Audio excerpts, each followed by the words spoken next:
Assalamualaikum warahmatullahi wabarakatuh. Selamat pagi. Di sini kami akan mempresentasikan hasil diskusi kami mengenai pengerjaan soal nomor 5, yaitu tentang rancangan percobaan. Dengan saya, Rafika Pratiwi sebagai moderator, kemudian ada teman-teman saya yaitu Nur Hikmah Sari Mais, Rika Adani, dan Windy Alfianika Huta Barat. Untuk soalnya akan saya bacakan. Suatu penelitian akan dilakukan untuk mengetahui pengaruh metode mengajar yang digunakan guru terhadap hasil belajar siswa untuk mata pelajaran matematika SMA kelas 1.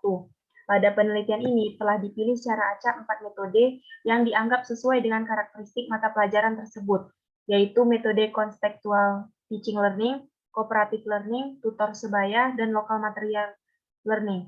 Untuk keperluan itu telah dipilih secara acak 16 kelas 1 SMA, yang relatif seragam dan guru yang mengajar di kelas-kelas tersebut telah dipilih sedemikian hingga dapat dianggap mempunyai karakteristik yang hampir sama.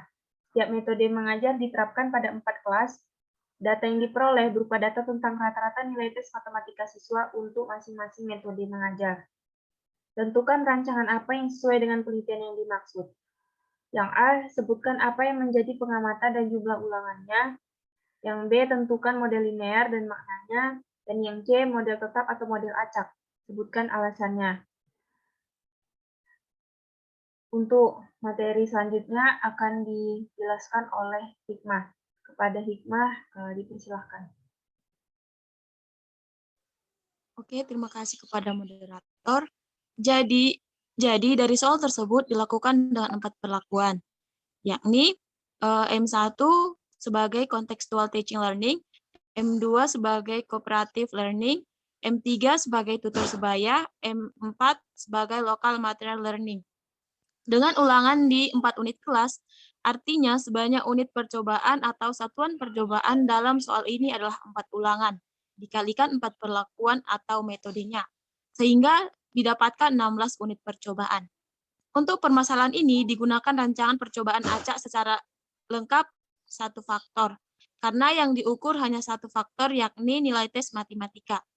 Langkah awalnya dengan menentukan jumlah perlakuan dengan ulangan perlakuan, membuat susunan perlakuan secara sistematik. Taraf perlakuannya ada 4, disimbolkan dengan M1, M2, M3, dan M4. Kemudian diberi tabel angka 1 sampai 16. Lalu dilakukan pengacakan dengan cara membuat undian di kertas dan diacak. Yang keluar undian pertama diletakkan di tabel pertama, begitu seterusnya, dengan mengulang 4 perlakuan sebanyak 4 kali. Seperti dapat kita lihat di layar. Saya kembalikan kepada moderator. Terima kasih kepada Hikmah. Untuk materi selanjutnya, dipersilahkan kepada Saudari Rika Adani. Selanjutnya ke bagian tabel tabulasi datanya, di mana pada kolom ulangan, di situ kita buat ulangan kelas pertama, kedua, ketiga, dan keempat. Pada baris pertama, yakni perlakuan atau metode dengan dilambangkan M1, M2, M3, dan M4. Sedangkan yang di dalam itu, yang Y11 merupakan respon dari faktor yang diukur setelah dikondisikan dengan pemberian perlakuan. Jadi ini adalah pengamatan pertama, Y11 untuk perlakuan pertama, ulangan pertama. Sedangkan pada kolom M2, Y21 untuk perlakuan kedua, ulangan pertama. Sampai yang terakhir adalah Y44, perlakuan keempat, ulangan keempat. Sedangkan untuk total perlakuan pada bagian bawah, itu untuk setiap ulangan. Misalnya M1 disimbolkan dengan Y1 titik untuk kolom baris pertama, metode pertama. Kalau Y2 titik, total perlakuan kedua untuk setiap ulangan untuk kolom kedua baris metode kedua, dan seterusnya sampai Y4 titik.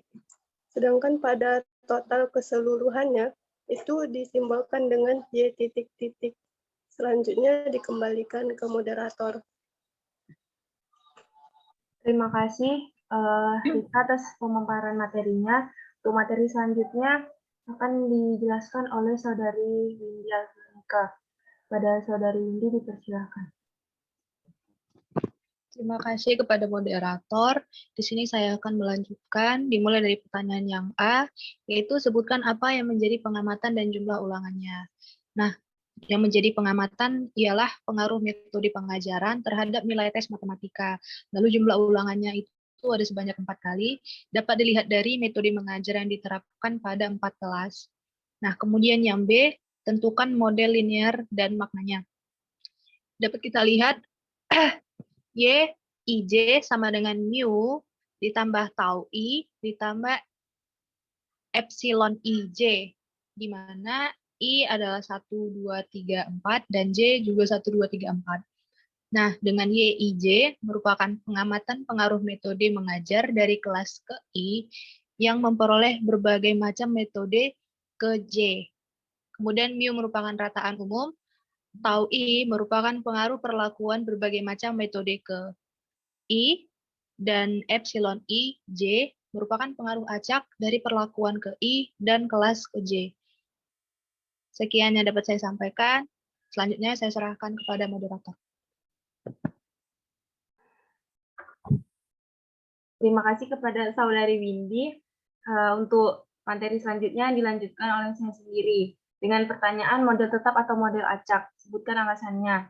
Model yang digunakan adalah model acak, dikarenakan perlakuan yang dicobakan merupakan sampel acak dari populasi perlakuan, dan kesimpulan diambil secara umum untuk populasi perlakuan atau metode yang digunakan. Dilihat dari penelitian ini yang telah dipilih secara acak, 4 metode yang dianggap sesuai dengan karakteristik mata pelajaran tersebut, yaitu metode contextual teaching learning, cooperative learning, tutor sebaya, dan local material learning.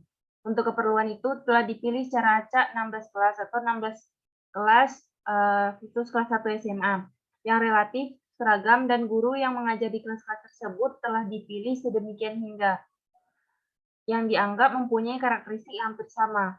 Setiap metode mengajar diterapkan pada 4 kelas. Sekian yang dapat kami sampaikan. Lebih dan kurangnya mohon maaf. Wabillahi taufiq wal hidayah. Assalamualaikum warahmatullahi wabarakatuh.